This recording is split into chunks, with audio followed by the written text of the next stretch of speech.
అందరికీ నమస్తే అండి, ఎలా ఉన్నారు? ఇది ఎవరో మీ అందరికి తెలుసు కదా, మన పొట్టి మామ నేను కలిసి ఒక పెద్ద సినిమా షూటింగ్ అయితే వచ్చినామంటే హైదరాబాద్ కి. అయితే మామకి ఈ మధ్య చాలా సీరియస్ కండిషన్ అయితే అయింది హెల్త్ ఇష్యూలో. అప్పటి నుంచి ఇతను బ్యాక్ పెయిన్ తో చాలా బాధపడుతున్నాడు అంటండి. ఇక షూటింగ్ లో అతను బాధ చూడలేక నేను ఒక మంచి హాస్పిటల్ అయితే తీసుకెళ్లానండి. ఇక్కడికి ఎందుకు తీసుకొచ్చానంటే ఇక్కడ మా ఫ్రెండ్ ఒకటి పని చేస్తున్నాడు, అతను సజెస్ట్ చేస్తే ఇక్కడ తీసుకొచ్చాను. ఈ హాస్పిటల్ పేరు elite spine and pain management. ఈ హాస్పిటల్ మెయిన్ ఉద్దేశం ఏంటంటే ఎంతో కాలంగా మోకాలు నొప్పులు, నడువు నొప్పులు, అలాగే జాయింట్స్ ఏదైనా నొప్పులు ఉన్నా గానీ ఎటువంటి ఆపరేషన్ లేకుండా కేవలం ఒక ఇంజెక్షన్ తోనే మీకు నొప్పులు అయితే తగ్గిస్తారండి. ఈ వీడియో తీసిన కూడా ఇలాంటి హాస్పిటల్ నలుగురికి తెలియాలనే మామకి బీపీ చెక్ చేసి డాక్టర్ గారి దగ్గరికి వెళ్ళామండి. మామకి మెయిన్ గా 6 నెలల నుంచి ఎక్కువగా నొప్పి అయితే ఉందంటండి. డాక్టర్ ప్రకాష్ గారు ఎంఆర్ఐ స్కానింగ్ అంతా వివరంగా చూసి వెన్నుపూస డిస్క్ లో ఒక డిస్క్ డ్యామేజ్ అయ్యి అక్కడ ఉండే నరం కొంచెం నలుగుందన్నారు. మామ మాత్రం టెన్షన్ పడిపోయాడు, ఎక్కడ ఆపరేషన్ అంటారేమోనని. కానీ డాక్టర్ గారు ఎటువంటి ఆపరేషన్ అవసరం లేదని డైరెక్ట్ గా ఒక ఇంజెక్షన్ అయితే సజెస్ట్ చేశారండి.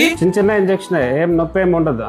సరేనా? సో ఆ విధంగా ఒక ఇంజెక్షన్ అయితే ఇచ్చారండి. సో వీళ్ళు ప్రతిదానికి కూడా మంచి టెక్నాలజీ అయితే యూజ్ చేస్తున్నారండి. సో ఇంజెక్షన్ అయ్యాక మామను కొద్దిసేపు అబ్జర్వేషన్ లో పెట్టారండి. తర్వాత ఆలోకే అనుకున్న తర్వాత డాక్టర్ గారి దగ్గరికి వెళ్ళామండి. మామకైతే కొద్దిసేపటిగా కొంచెం రిలాక్స్ అయితే అనిపించింది అంటండి. డాక్టర్ గారు ఎలా ఉండాలి, అలాగే మెడిసిన్స్ ఎలా వాడాలని వివరంగా చెప్పారు. ఈ వీడియో మాత్రం ఎవరైతే నొప్పులతో బాధపడుతుంటారో వాళ్ళందరికీ ఖచ్చితంగా షేర్ అయితే చేయండి. అడ్రస్ వచ్చేసి మన హైదరాబాద్ లో అనుకొండ పుప్పలగూడలో పైప్ లైన్ రోడ్ లో రామరాజ్ గార్డెన్ పక్కనే ఉండే బిల్డింగ్ లో 3వ అంతస్తులో ఉంటుంది. మరిన్ని వివరాలకి ఈ నంబర్కి అయితే కాల్ చేయండి.